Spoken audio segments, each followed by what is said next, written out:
Ito na, oh, ito na. Yeah.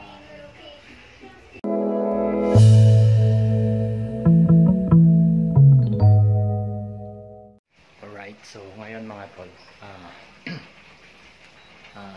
magluluto muna tayo dahil pahinga muna tayo sa kamasada. Ngayon ay magluluto tayo ng adobong manok. Alright, ayan.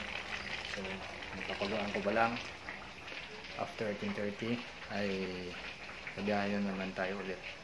Alright. So, ilang oras ng pagluto natin dito. Alright. Balik na rin natin.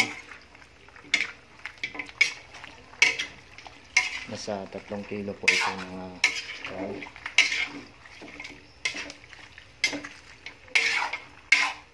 Ayan. So, hintayin natin. Maya-maya. Palambutin natin. Luto naman tayo ng hipon, ayan, saka yung upo, ayan. Alright, so lagyan natin ng sutanghon,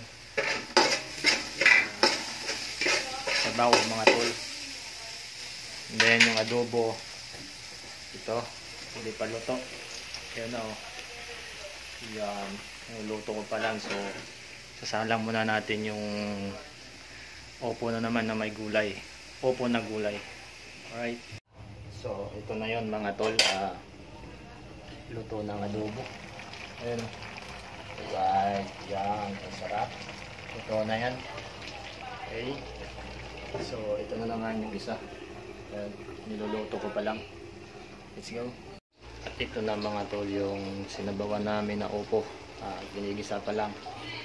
Alright. Ito na. Okay, alright. So, tapos na mga tol. Ito na, oh. Ito na. Yeah. So, tango na merong upo. Sahog niya ay hipon, tsaka giniling. Alright.